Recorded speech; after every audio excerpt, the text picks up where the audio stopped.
Excelentísimo señor don Alberto Ruiz Gallardón, ministro de Justicia, excelentísimo señor don José Ignacio Wert, ministro de Educación, Cultura y Deporte, excelentísimo señor Alombar, embajador de Israel, excelentísimo señor don Álvaro Albacete, embajador en misión especial para las relaciones con la comunidad y organizaciones judías, señor don Isaac Querub, presidente de la Federación de Comunidades Judías de España, señor don Juan de Dios Ramírez Heredia, presidente de la Unión Romaní, excelentísima señora doña Soledad Becerril, defensora del pueblo, embajadores, diputados, senadores, señor vicepresidente del Senado, portavoces de los grupos parlamentarios, señoras y señores.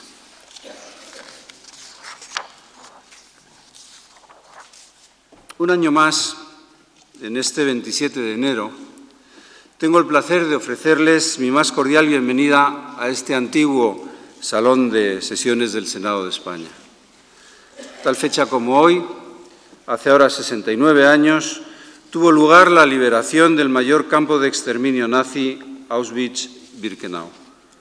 Y como ustedes conocen, esta efeméride es la señalada por Naciones Unidas para la conmemoración del Día Internacional para la Memoria del Holocausto. Desde hace ya una década, España se suma oficialmente a este homenaje universal mediante la celebración del Día de la Memoria del Holocausto y la prevención de los crímenes contra la humanidad. Vamos, pues, a dar comienzo a este acto conmemorativo, en el cual actuará como relator el excelentísimo señor don Álvaro Albacete, embajador en misión especial para las relaciones con la comunidad y organizaciones judías, a quien gustosamente cedo el uso de la palabra. Gracias, señor presidente. Comienza el acto de conmemoración de la memoria del Holocausto y prevención de los crímenes contra la humanidad.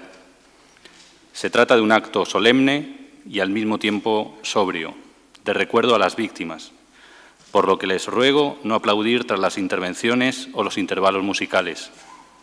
Nos pondremos en pie en dos ocasiones, que serán anunciadas oportunamente, durante la interpretación del tema musical Yelem Yelem y durante el rezo de la plegaria Malé Rahamín. En primer lugar, damos paso a las voces de las víctimas. Por las víctimas judías interviene don Isaac Querub, presidente de la Federación de Comunidades Judías de España. Posteriormente, escucharemos la intervención de María Garzón, segundo movimiento de sonata número 2 de Víctor Ullmann, compositor deportado al campo de concentración de Terezín en 1942 y asesinado en Auschwitz-Birkenau en 1944.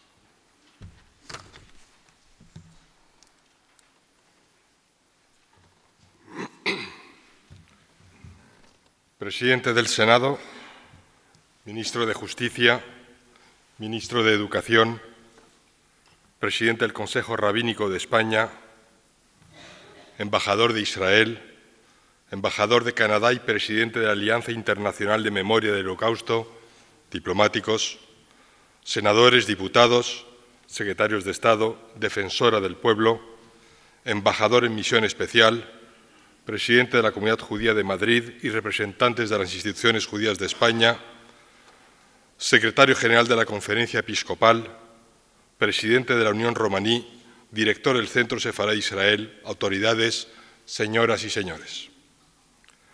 Quiero que mis primeras palabras en esta breve intervención sean de agradecimiento al presidente del Senado. Es el tercer año consecutivo que el acto de Estado de memoria del Holocausto se realiza en esta Cámara, en este emblemático salón de sesiones, donde las Cortes doceañistas, que fue el primer impulso democrático en España, se reunieron por primera vez en Madrid. La carga simbólica de este antiguo salón de sesiones está muy ligado al acto que hoy celebramos, por sus vínculos en favor de la libertad y de la democracia. Esa es la esencia del acto de memoria del Holocausto. Gracias, señor presidente, por su empeño, por su compromiso personal con esta causa. También nuestro reconocimiento, afecto y agradecimiento al embajador en misión especial para las relaciones con la comunidad y organizaciones judías, Álvaro Albacete, por su empeño en hacer de España un lugar mejor para la convivencia y que nos deja para iniciar un nuevo proyecto. Escribió el historiador Eric Hobsbawm que el siglo XX en realidad no comenzó hasta 1914, el año de la Gran Guerra, de la que ahora se cumplen 100 años, y terminó antes de tiempo, en algún momento alrededor de 1989, al ruido de los golpes de pico que derrumbaron un muro. Y entre una fecha y otra, un episodio transformó profundamente nuestra visión del mundo y la propia conciencia de nuestras sociedades. La Shoah, que es el vocablo hebreo con el que denominamos la tragedia de esos 6 millones de hombres, mujeres y niños, víctimas de la arbitrariedad asesina del nazismo. Para el pueblo judío, la memoria es parte de nuestra identidad. Incluso cabría decir que cuando una larga y también injusta historia nos impidió residir en Eretz Israel, la memoria y la palabra constituyeron nuestra verdadera patria. Quisiera hoy atrapar los instantes necesarios que el propio tiempo disponible impide para pronunciar el nombre de cada una de las víctimas del pueblo judío que perecieron en la Shoah. Porque el nombre, para nosotros, desde el Génesis, cuando Dios concedió esa potestad al hombre, significa la vida de cada ser nacido. Y evocarlo nos permite devolver simbólicamente la dignidad, cruelmente arrebatada de nuestros hermanos. Es evidente que no puedo nombrar a cada una de los 6 millones de personas asesinadas durante el Holocausto, pero cada una de ellas representa el valor de la vida de manera absoluta, esto es, a la humanidad. Y a cada una de ellas le rendimos homenaje en este acto. La memoria judía ha fecundado de modo sustancial la cultura, la ética y la espiritualidad de numerosos pueblos durante los casi 2000 años de exilio. Ha nutrido ante todo al propio cristianismo y más tarde al Islam, y ha participado en los mejores logros de la Ilustración. El resultado de ese largo proceso son los valores que hoy sostienen la Declaración de Derechos Humanos, que tenemos hoy y debemos constantemente alimentar como el patrimonio moral común de los seres humanos y de los pueblos del mundo. La posibilidad de toda esperanza nace de nuestra capacidad de construir un futuro a partir del patrimonio que tiene su raíz en el entendimiento entre Atenas y Jerusalén. El logos de la primera nos sigue conduciendo a la ciencia, a la libertad y a la democracia. La memoria de la segunda nos acerca a la justicia, a la responsabilidad y al amor. Pero esta utopía necesaria no puede ni debe predicarse sin olvidar que hubo un tiempo, aún cercano, en que se destruyeron tales vínculos y fue posible lo inimaginable, la barbarie de la Shoah. No fue fruto de la capacidad de destrucción de la naturaleza, ni del azar, ni de la ignorancia, ni de inexorables designios desconocidos o inevitables. La singularidad de aquel episodio nefasto de la historia reside en la acción de unos hombres que usaron el poder como violencia, el pensamiento como justificación de esa violencia y el progreso científico como instrumento para ejecutar la aniquilación de un pueblo. Una singularidad que se extiende a muchas otras personas de toda condición social y cultural, que la apoyaron, consintieron o legitimaron.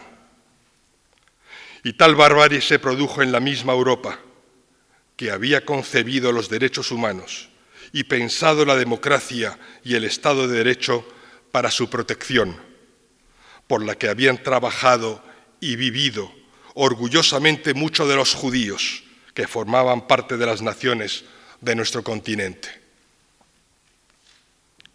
Señoras y señores, no es posible cumplir el deber de memoria sin el compromiso irrenunciable de que nada semejante pueda volver a suceder. Tal voluntad se hace más acuciante cuando nos van dejando ya, por la propia condición humana, los últimos supervivientes y las víctimas que nos han legado su testimonio veraz y conmovedor.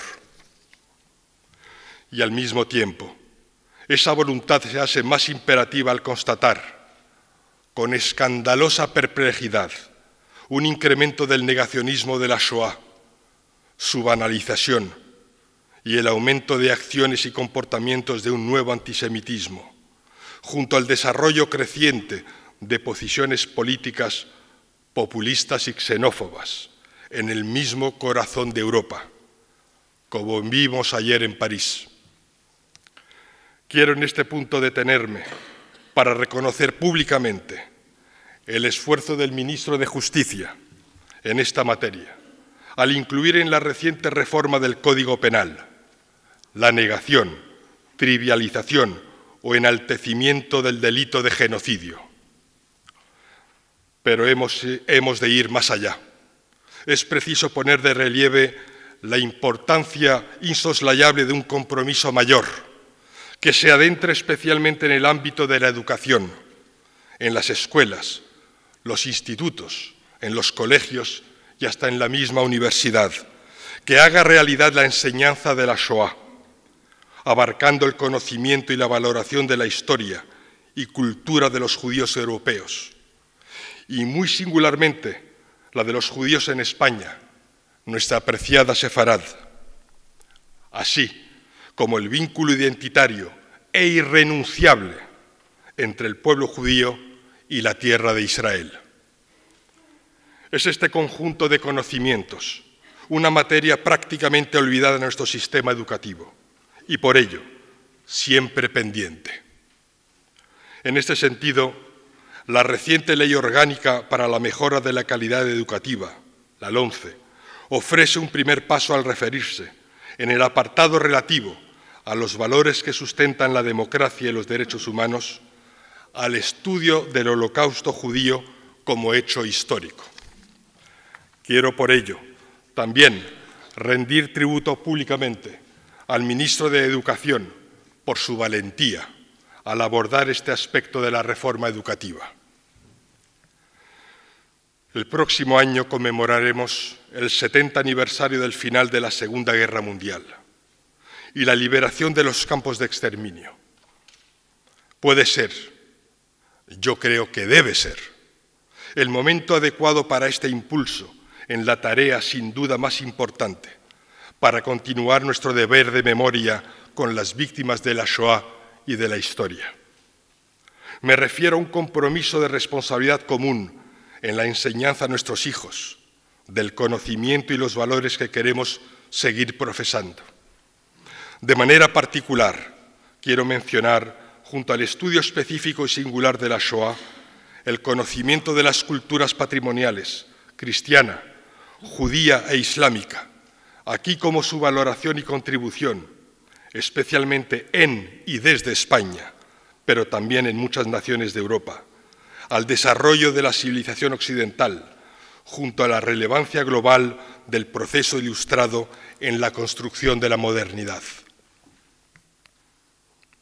Señoras y señores, el compromiso no se entiende sin la acción. Donde crece el peligro, crece también lo que nos salva, escribió el poeta alemán Hölderlin. Del Holocausto, aprendimos la lección del ejemplo de las personas que salvaron la vida de los condenados a muerte por su condición de seres humanos. Aprendimos también que la indiferencia y la pasividad son colaboradores necesarios de la tragedia.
Por las víctimas del pueblo gitano interviene don Juan de Dios Ramírez Heredia, presidente de la Unión Romaní.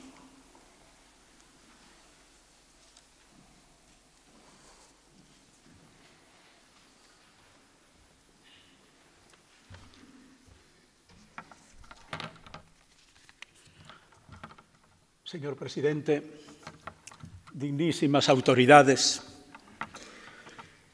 señoras y señores, intervenir en un acto como este siempre comporta una responsabilidad y al mismo tiempo un recuerdo entrañable para aquellos que vieron el final de sus vidas de una forma tan trágica y tan absolutamente injusta.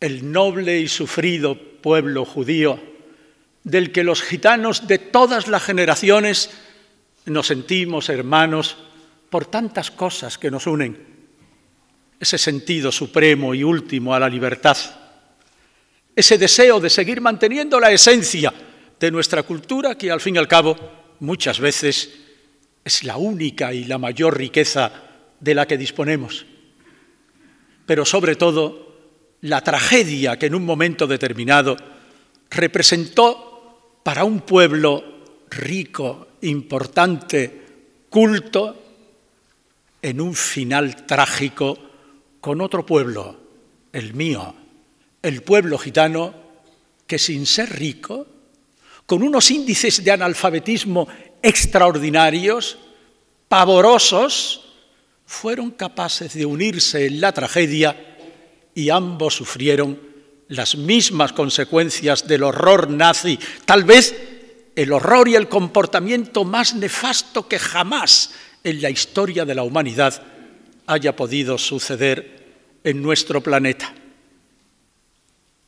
Qué alegría, Señor, que podamos hablar hoy del Holocausto después que se inventara el cine, porque si no existiera el cine, si no pudiésemos visionar aquellas viejas películas en blanco y negro filmadas con una gran dificultad, hoy contaríamos las cosas que sucedieron en Auschwitz y en tantos otros centros de exterminio, e incluso quienes, llevados de la mejor buena voluntad, podrían poner en duda que la mente humana hubiera podido llegar a tal grado de perversidad para cometer aquel holocausto inmenso contra unos seres humanos inocentes que no habían cometido más pecado que el de ser judíos, gitanos, minorías marginadas completamente al margen de cualquier índice o apreciación delictiva. Gracias al cine, hoy podemos contemplar esa historia. No es necesario leerlas en los libros nos ilustran más, nos hacen tener mayor conocimiento, pero la fuerza tremenda de las imágenes, esos cuerpos esqueléticos, ese amontonamiento infame de cadáveres, ¿cómo es posible? ¿Cuántas veces he pensado a lo largo de mi vida que el noble, culto e importante pueblo alemán no se acostó una noche siendo demócratas, amantes de la cultura y de la libertad, pueblo culto donde los haya, y a la mañana siguiente se levantó fascista, nazi, asesino, haciendo posible que justificaran esa época terrible, esa imagen nefasta de la historia de la humanidad y especialmente de ellos mismos? Dicen los teóricos que han estudiado estas cosas que eso pasó porque durante mucho tiempo se estuvo larvando la imagen de un pueblo, en este caso el pueblo judío, culpable de las desgracias fundamentalmente económicas que asolaron a Alemania y a los países junto a ellos, partícipes del mismo modelo de Estado propio de aquella época de recesión terriblemente económica. Y junto a ellos luego entramos también los gitanos. Quiero hacer esta evocación del origen de la tragedia que culminó en el Holocausto, porque de alguna manera esta celebración, instituida por las Naciones Unidas, tiene una doble finalidad. No solamente el recuerdo de las víctimas inocentes que por millones cayeron en los campos de concentración, sino que además esta celebración, queridos amigos, debe tener un componente pedagógico. Un componente pedagógico para las nuevas generaciones, para nuestros hijos, para nuestros nietos, para aquellos que pueden poner en duda que alguna vez los seres humanos hubieran llegado a cometer tales actos aberrantes. Por eso se ha dicho anteriormente que hay que estar muy alertas frente a las doctrinas negacionistas, porque todavía hoy hay quien dice que eso no pasó, que eso es producto de la imaginación de unas personas, de nosotros, de los que somos herederos de aquella terrible tragedia. Gracias a Dios el negacionismo está penado en el Código Penal, en el Tribunal de Justicia Internacional.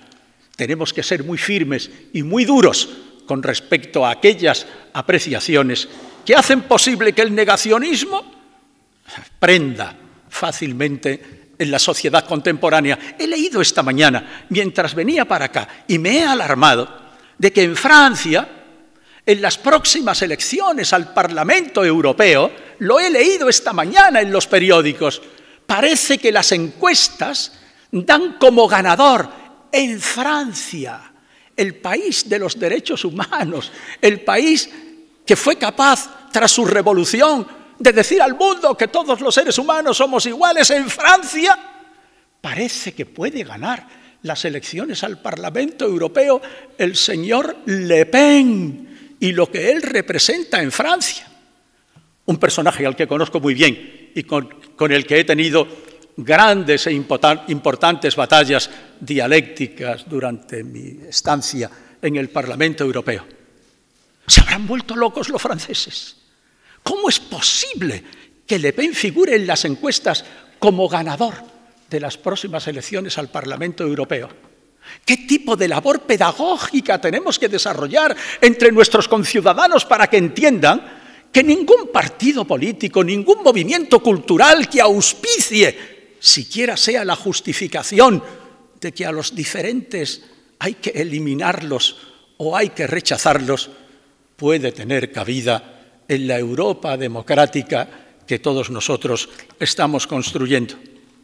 Por eso, señoras y señores, el recuerdo del Holocausto no nos debe hacer perder la visión de lo que actualmente está sucediendo en nuestra Europa. ¿Qué ocurre en Grecia? ¿Qué está pasando en Hungría? ¿Qué sigue pasando en Chequia? ¿Qué pasa en Eslovaquia? ¿Cómo es posible que todavía a las mujeres gitanas se les siga esterilizando en algunos hospitales centroeuropeos con la idea de que no nazcan más niños gitanos? ¿Cómo es posible que existan algunos alcaldes en la Italia sufrida del norte que sigan diciendo impunemente en actos públicos que el problema gitano se soluciona eliminando a los niños gitanos cuando nacen? Puede parecer que estoy exagerando. Tengo los testimonios filmados de lo que estoy diciendo, es verdad. Queridos amigos, esa es la realidad. Juntos, judíos y gitanos, en el recuerdo de una tragedia enorme que bajo ningún concepto se puede repetir y mucho menos en estos momentos justificar. Me decía, antes de entrar en el salón, un buen amigo presente ahora mismo en la sala, me dice: Juan de Dios, como luego se va a interpretar el Yelén Yelém, el himno internacional del pueblo gitano, haz el favor de hacer un flash, siquiera sea, de cómo nació ese himno, que es un himno trágico.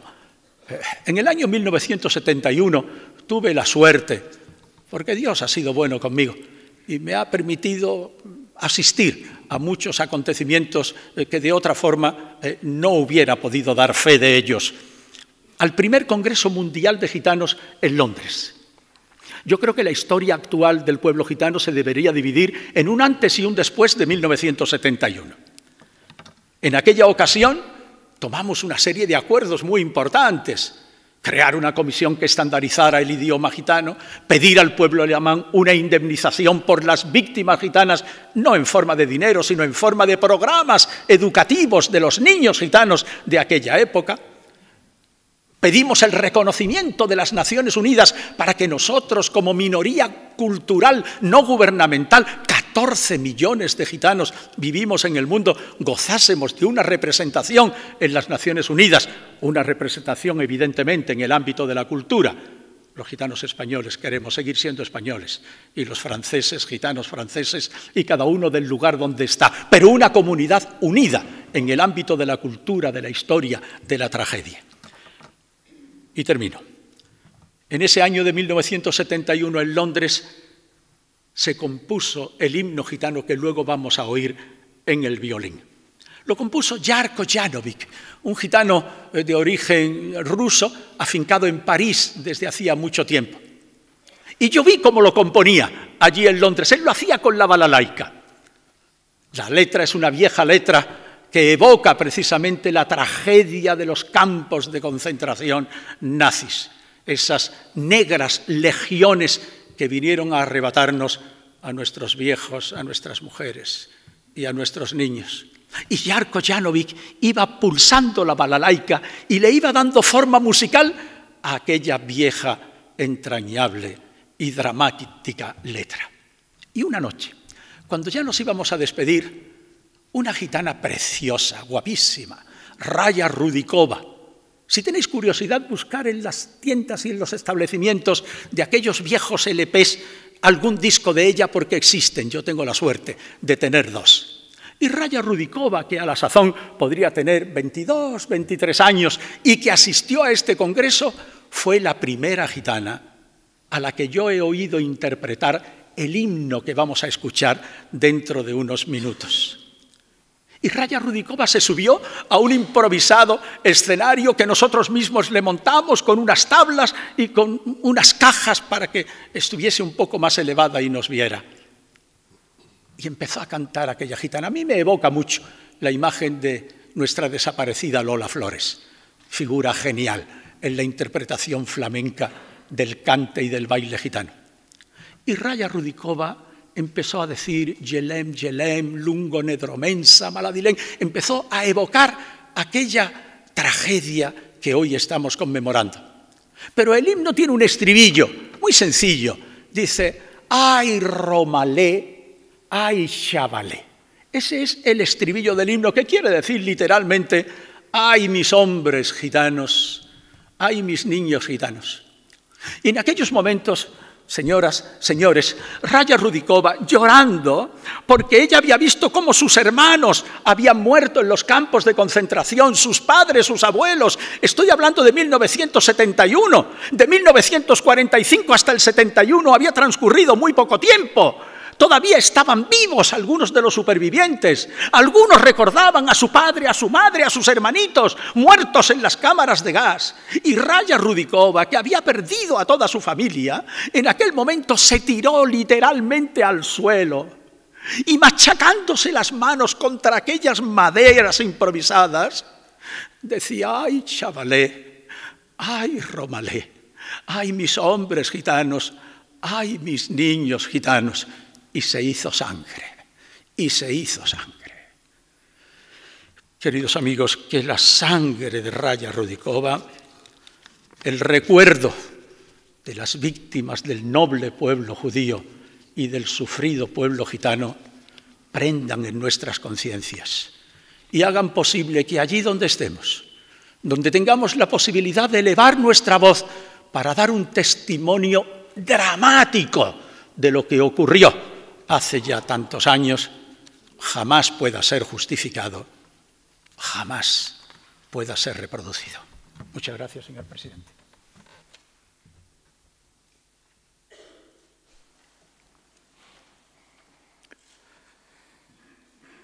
Como ha anunciado el presidente de la Unión Romaní, escucharemos ahora Yelem Yelem, himno tradicional gitano nacido en los campos de concentración, que será interpretado por Andreas Samek al violín.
Damos paso ahora al encendido de las 6 velas en memoria de las víctimas del Holocausto por Isaac Rebá, superviviente sefardí de Salónica y salvado con su familia por Sebastián Romero Radigales. Con la ayuda de otros cónsules y embajadores españoles, consiguieron liberar en febrero de 1944 a 367 judíos españoles del campo de concentración de Bergen-Belsen. Radigales ha sido propuesto a Yad Vashem para el título de Justo entre las Naciones. A Isaac Rebá le acompañan en el encendido de velas Joseph Borer, que fue deportado a un campo de trabajo durante 19 meses en Hungría, y 2 alumnos del Colegio Estrella Toledano, Dana Cohen y Daniel Chocrón.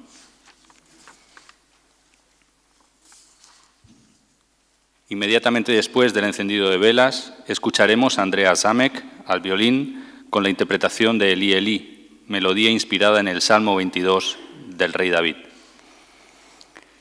Se enciende la primera vela en memoria de los 6 millones de judíos asesinados en guetos, persecuciones y campos de concentración.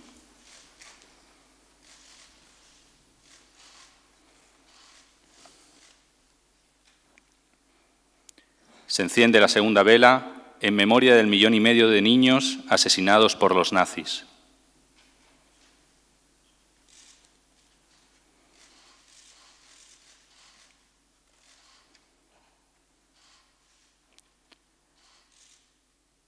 La tercera vela se enciende en memoria de los otros colectivos que padecieron la barbarie nazi: republicanos españoles, gitanos, discapacitados, homosexuales, testigos de Jehová y otros colectivos.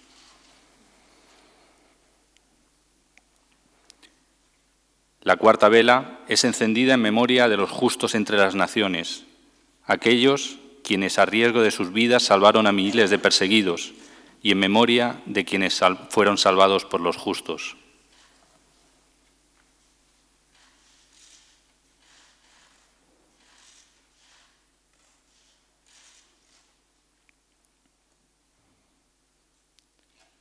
La quinta vela se enciende por los supervivientes que rehicieron sus vidas en Israel y en la diáspora.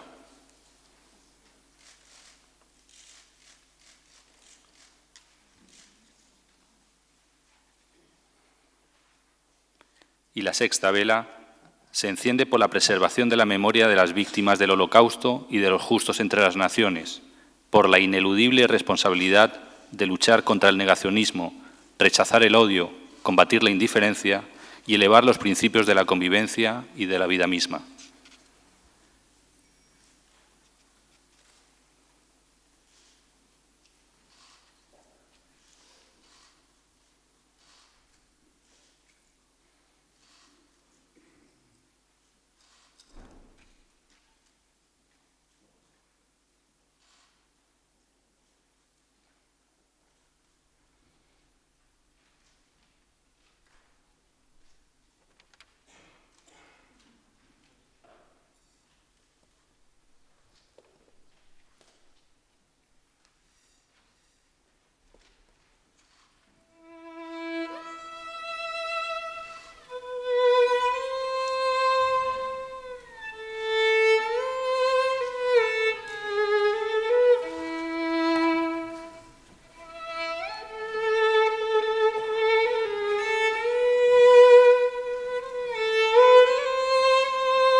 Procedemos al recitado de la plegaria por las víctimas del Holocausto, el Malé Rajamín, por el rabino Moshe Ben Daham, presidente del Consejo Superior Rabínico de España.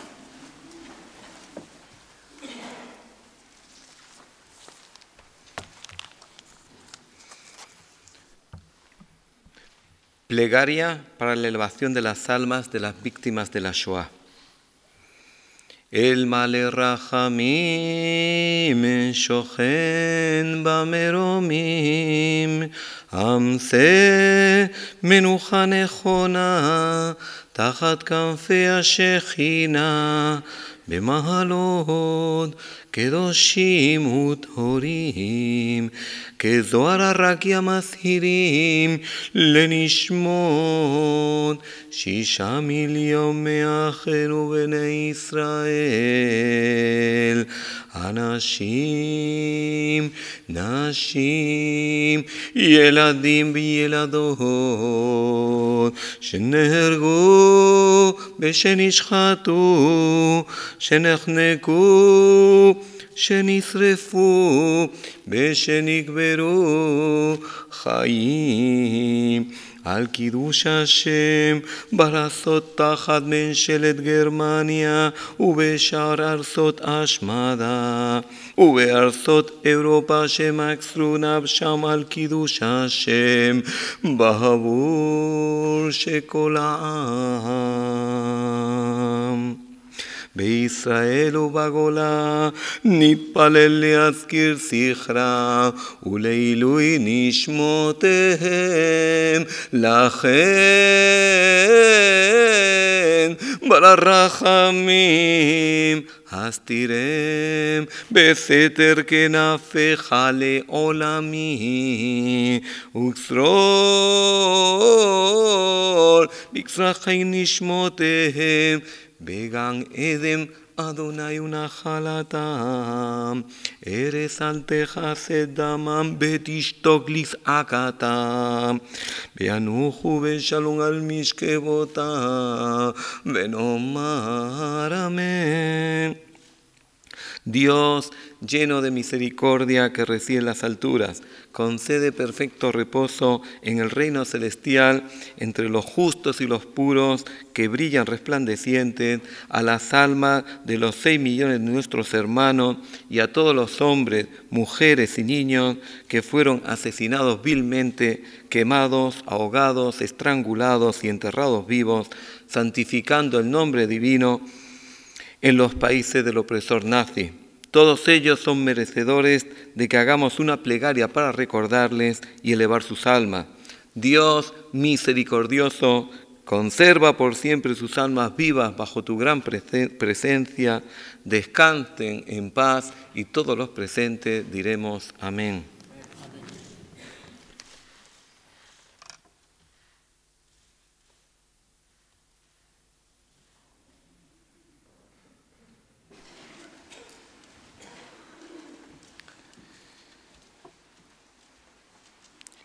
Tiene ahora la palabra el ministro de Educación, Cultura y Deporte, José Ignacio Wert Ortega.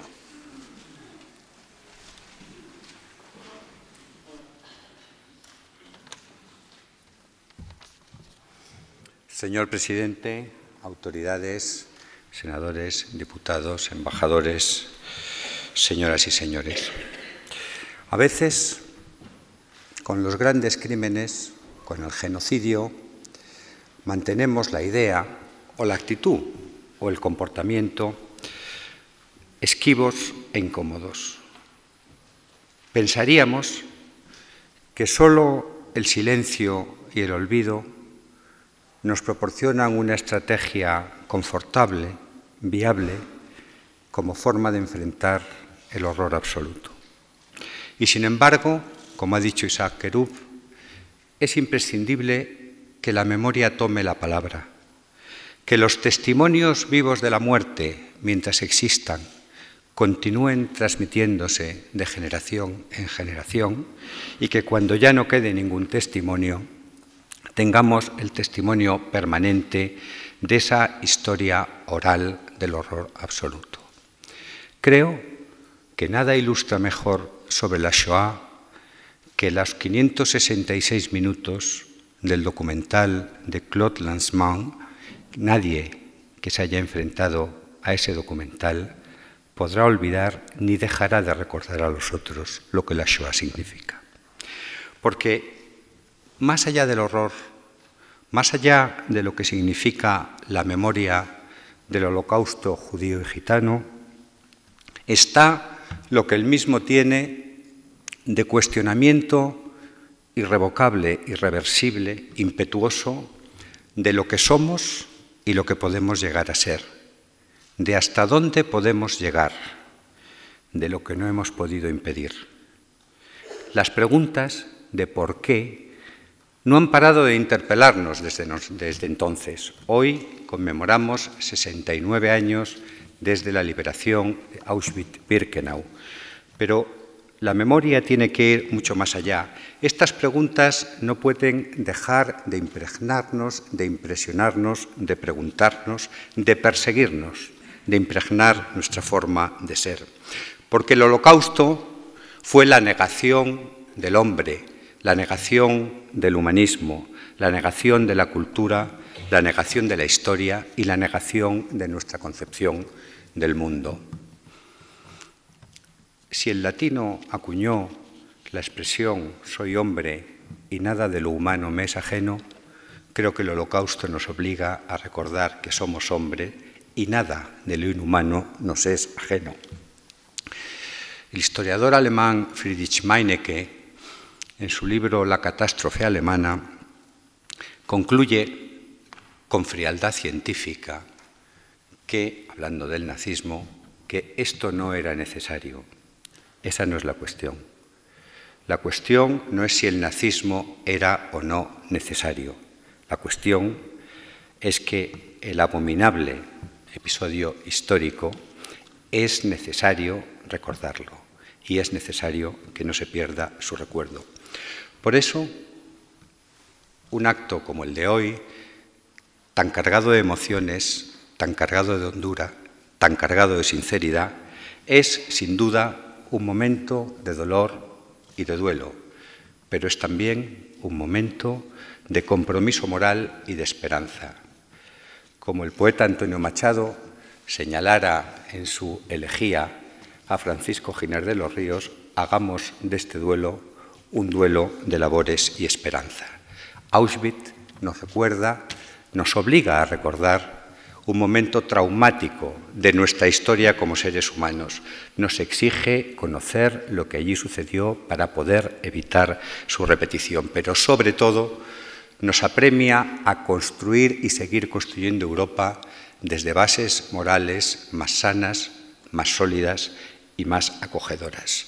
Por eso coincido plenamente con cuanto ha señalado Isaac Kerub acerca de la importancia del conocimiento de la Shoah. No somos, la mayor parte de quienes estamos aquí, ni siquiera coetáneos del hecho. No habíamos nacido cuando aquello sucede.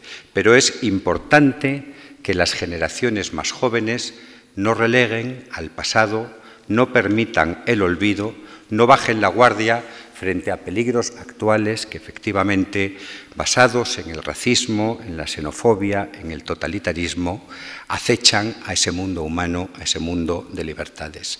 Y también es preciso luchar contra la banalización del mensaje que nos puede, la banalización de la historia, la banalización de las palabras, que supone un atentado contra el respeto a las víctimas.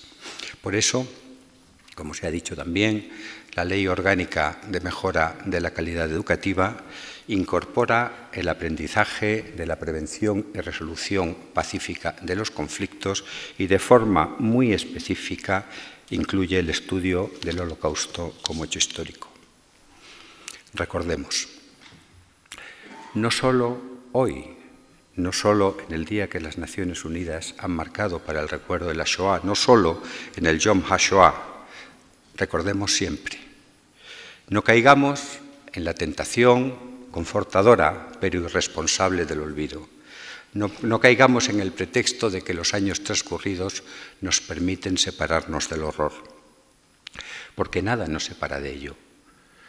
porque el horror absoluto sobrepasa la capacidad del entendimiento y lo ocurrido en un tiempo que, aunque sean muchos los años transcurridos, sigue siendo nuestro tiempo, porque aún no han cicatrizado ni deben cicatrizar las graves heridas que en el alma europea, en el alma de los hombres, en el alma, en la conciencia de la humanidad, abrieron hechos como este. Con este acto intentamos darle la razón a la memoria frente a la sinrazón de la barbarie. Por eso, todos quienes trabajen por mantener esta razón de la memoria tendrán siempre el apoyo y el compromiso de mi persona, por supuesto, pero también del ministerio que dirijo.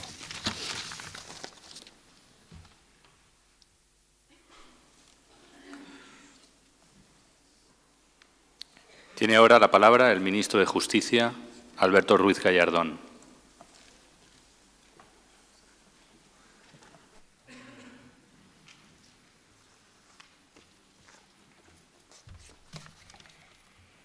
Señor presidente, autoridades, señoras y señores. Primo Levi cuenta que los deportados en los mal llamados campos de concentración, puesto que quienes los hemos conocido sabemos que no hubo tal, sino que eran campos de exterminio, tenían un sueño recurrente.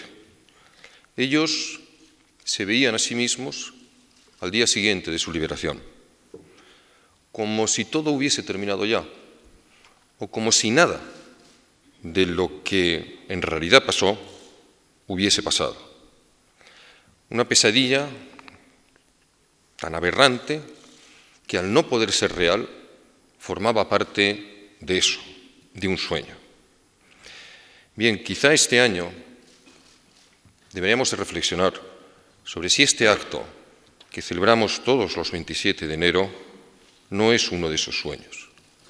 O como se ha dicho, quizá si la historia entera, desde 1945, no es nada más que un sueño de lo que nunca debió tener lugar.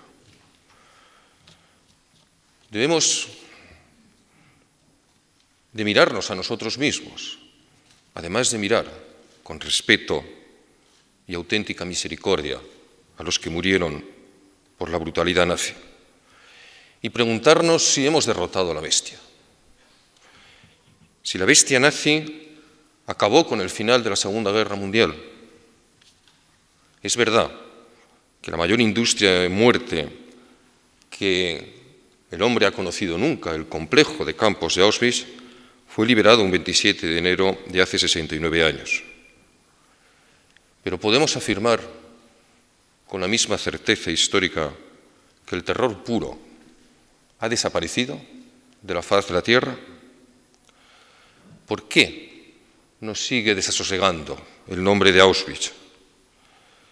¿No será porque no estamos seguros de haber despertado del todo de ese mal sueño?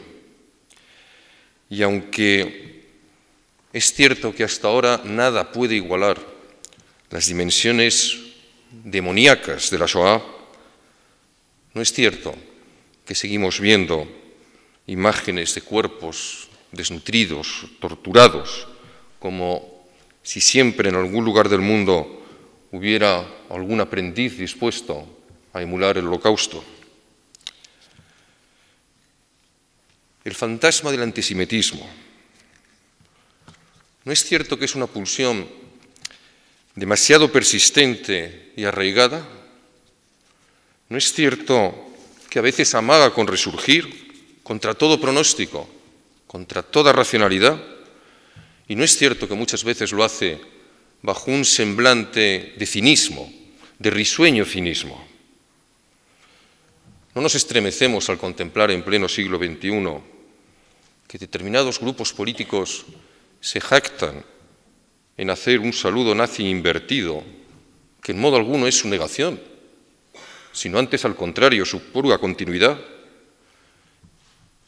Y no nos alarmamos cuando esa infamia intenta esconderse bajo el cínico discurso de la libertad de expresión o de una voluntad contestataria cuya rebeldía solo socava en realidad los valores en los que nos deberíamos de encontrar, y no hablo solamente de la democracia, sino de los valores éticos y de la decencia. ¿Por qué, después de tantos años, el respeto a las minorías, el sentido de la dignidad humana, el descubrimiento del otro, el amor incluso por lo diferente, por la diversidad, que son los principios germinales de nuestra vieja Europa, siguen estando cuestionados? Todo eso es lo que hace que actos como este tengan que seguir haciéndose.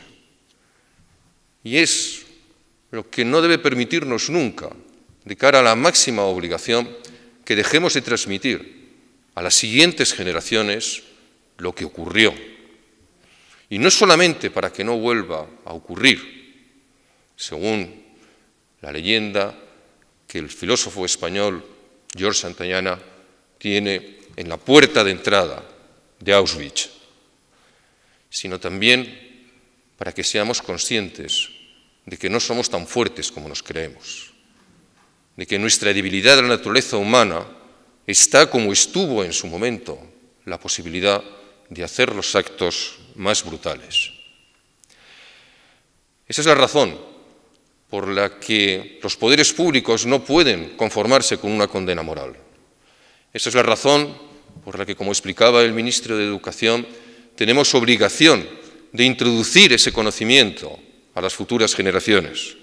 Y esa es la razón por la que hemos introducido, y agradezco el generoso recuerdo de Isaac Herub, en nuestras leyes penales el castigo más severo a esas conductas que incitan al odio o a la violencia. Odio o violencia contra grupos determinados por razón de raza, religión, ascendencia, origen nacional o étnica, incluyendo la divulgación de escritos o la divulgación de imágenes.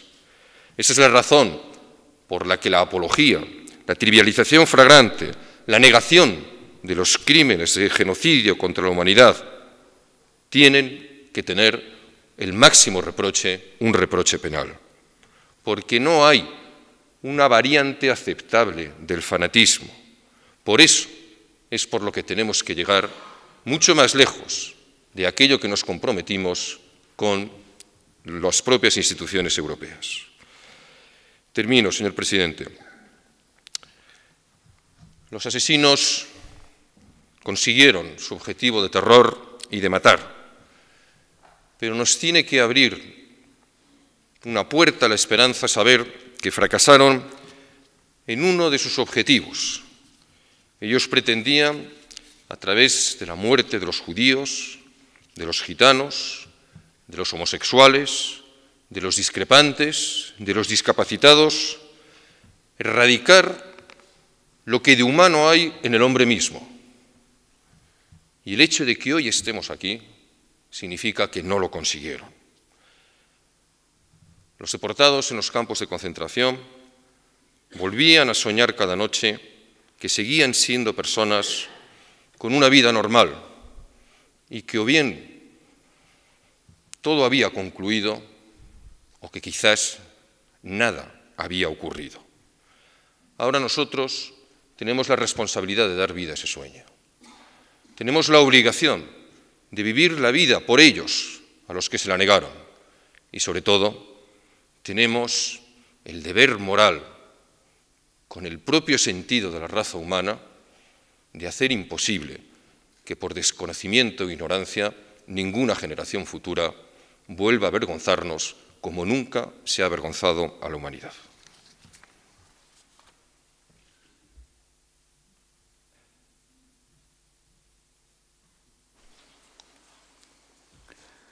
A continuación, procederá a la clausura de este acto solemne el presidente del Senado, Pío García Escudero.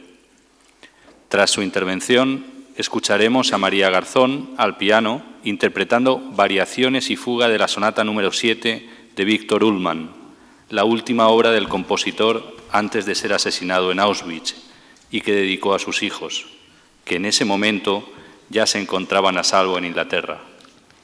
Su hijo menor ya había muerto en el campo de Terezín y su otro hijo moriría a los 12 años en Auschwitz.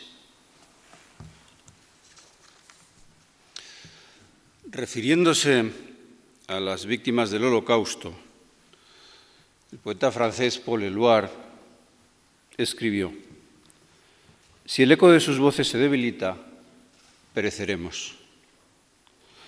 Y en efecto, nuestro deber es seguir manteniendo vivos los ecos del dolor de las víctimas, de su terrible sufrimiento, bajo las atrocidades de sus verdugos. Por supuesto, es a las víctimas a quienes ante todo se lo debemos, pero al mismo tiempo nuestra obligación de recordar también la tenemos contraída con el mundo del que hoy formamos parte, porque mañana será de nuestros descendientes. No podemos olvidar, jamás. El nazismo fue derrotado, pero nos dejó la honda cicatriz de los 6 millones de vidas humanas arrasadas por su fanatismo totalitario.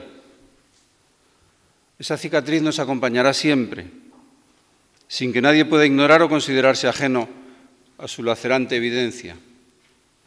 La Shoah constituye la página más negra de la historia de la humanidad. Ante ella, nadie, absolutamente nadie, tiene derecho no ya a subestimar o despreciar, sino ni tan siquiera a permanecer tibio o indiferente. Las huellas del horror sufrido por las víctimas nos señalan descarnadamente dónde están situados los semilleros de los que siempre, bajo diferentes formas, acaba por brotar la aberración de los crímenes contra la humanidad. Su origen está en la intolerancia política o religiosa, en el fanatismo intransigente, en los delirios racistas. Y la amenaza de que estas plagas puedan desatar su capacidad devastadora siempre está ahí, latente, acechante. Contra ellas no existe defensa más eficaz que la reivindicación infatigable del mayor patrimonio del que goza la humanidad. Y me refiero al catálogo de principios morales que todos los hombres y mujeres de este planeta compartimos, por el mero hecho de nuestra común condición humana. Son principios frente a los que no cabe oponer ni fronteras, ni tradiciones, ni tampoco ideario o credo alguno.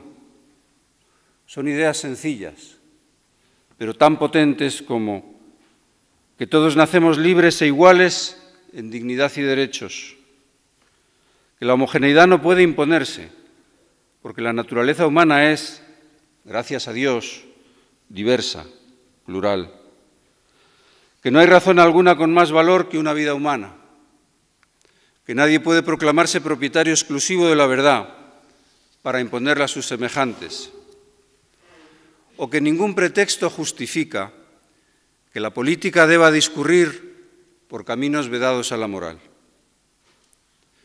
Abdicar de estos principios, renunciar a los juicios morales que son su consecuencia necesaria, es actuar con lesa humanidad, o por lo menos dejar el campo libre a la actuación de los criminales. Fue Hannah Arendt quien tan atinadamente nos advirtió de que el alejamiento de la realidad y la irreflexión pueden causar más daños que todos los malos instintos inherentes, quizá, a la naturaleza humana. Y por desgracia, debemos decir que su llamada de atención sobre el enorme peligro que entrañan las actitudes acomodaticias, aquellas que banalizan el mal, sigue estando hoy de plena actualidad. Sin embargo, todos somos responsables de lo que ocurre alrededor de nosotros. Por ese motivo, precisamente, no podemos permitirnos el lujo de actuar como meros espectadores de un mundo en el que vivimos. Sin excusas, no podemos ni consentir, ni relativizar, ni conformarnos ante las conductas de quienes de modo repugnante siguen escudándose en la raza, la lengua, la religión, la opción sexual o cualquier rasgo de identidad como pretextos para la discriminación o el ejercicio de cualquier forma de violencia. Y tales fenómenos, sin embargo, siguen hoy proliferando. Y para erradicarlos, es de todo punto imprescindible una respuesta social firme, en la que cada uno de nosotros sea consciente de la cuota de responsabilidad que le corresponde y obre en consecuencia. Porque sólo así, poniendo en común nuestros compromisos individuales, podremos asegurar la paz y la justicia en un mundo cimentado sobre la salvaguarda universal de los derechos humanos. Y sin duda, será ese también el mejor tributo que podemos rendir a las víctimas inocentes del Holocausto. A todas ellas, y cada una de ellas, a su eterna memoria, deseo rendir hoy, en nombre del Senado de España, el más sentido homenaje.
Pues un año más queda clausurado este acto de recuerdo y de homenaje a las víctimas del Holocausto y en nombre del Senado muchas gracias por su asistencia. Buenas tardes.